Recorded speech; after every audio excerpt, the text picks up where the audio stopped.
Le néphroblastome ou tumeur de Wilms est la tumeur maligne rénale la plus fréquemment rencontrée chez l'enfant. Elle représente environ 8% des cancers de l'enfant. Son traitement nécessite une chimiothérapie première suivie d'un geste chirurgical qui peut être soit une néphrectomie totale, on retire entièrement le rein, ou alors une néphrectomie partielle où l'on va retirer le rein avec la tumeur en conservant le rein sain. On peut disposer au préalable de reconstructions en 3 dimensions à partir de l'imagerie du patient. Ces reconstructions en 3 dimensions ont plusieurs avantages. Elles permettent aux chirurgiens de pouvoir visualiser avant l'intervention la future scène opératoire et donc d'anticiper les risques pendant l'intervention. Elles permettent d'orienter le choix du geste à réaliser. Elles ont également l'avantage de pouvoir donner une meilleure information aux familles en leur expliquant l'intervention.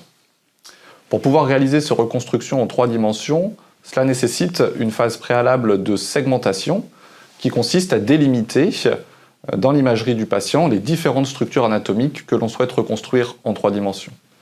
Cette phase de segmentation, lorsqu'elle est réalisée manuellement par le radiologue ou par le chirurgien, est très chronophage, ce qui explique qu'elle n'est pas réalisée en pratique clinique de routine. L'objectif du projet SAIAD est donc d'automatiser ce processus de segmentation en utilisant des outils d'intelligence artificielle. Sur les images qui parviennent à l'intelligence artificielle, il y a différentes structures qui apparaissent. Donc il y a le parenchyme rénal sain, il y a la tumeur, il y a les veines, les artères et les cavités extractrices.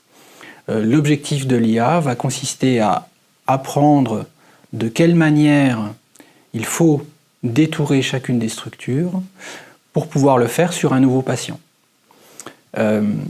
Ça pose une difficulté parce qu'en fait, en général, une intelligence artificielle a besoin de beaucoup d'entraînement, beaucoup de patients avant de pouvoir être opérationnelle. Et actuellement, on a une vingtaine de dossiers patients qui sont à notre disposition, ce qui est quand même insuffisant pour avoir des résultats probants sur un premier jet de segmentation. C'est pour ça qu'on a imaginé différentes méthodes, une méthode en particulier qui consiste à spécialiser l'intelligence artificielle sur le jeu de données du patient qui doit être segmenté à l'instant T. C'est ce qu'on appelle de l'active learning, c'est-à-dire qu'on va demander en fait aux chirurgiens et aux radiologues de segmenter quelques images parmi les images qui ont été prises sur le patient pour pouvoir spécialiser cette IA, pour pouvoir les injecter dans l'IA afin qu'elle apprenne à détourer correctement chacune des structures du patient. Alors où on en est au niveau des résultats? Donc on a une technique qui est donc semi-automatique, mais qui permet avec une dizaine de coupes scanner du patient segmentées, de pouvoir segmenter l'ensemble des coupes scanner du patient avec une précision quasiment identique à celle d'un expert ou d'un radiologue sur les jeux de données qu'on a à notre disposition. Donc à l'heure actuelle, l'outil d'intelligence artificielle qui a été développé n'est pas totalement automatique, mais il permet de réduire d'environ 80% le temps d'intervention de l'expert.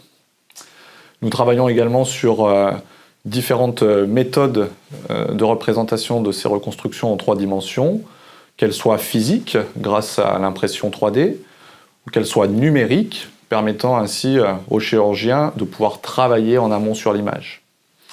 Il existe également une phase de développement qui consiste à pouvoir manipuler ces reconstructions en 3 dimensions au bloc opératoire, sans contact, afin de pouvoir respecter les contraintes de stérilité.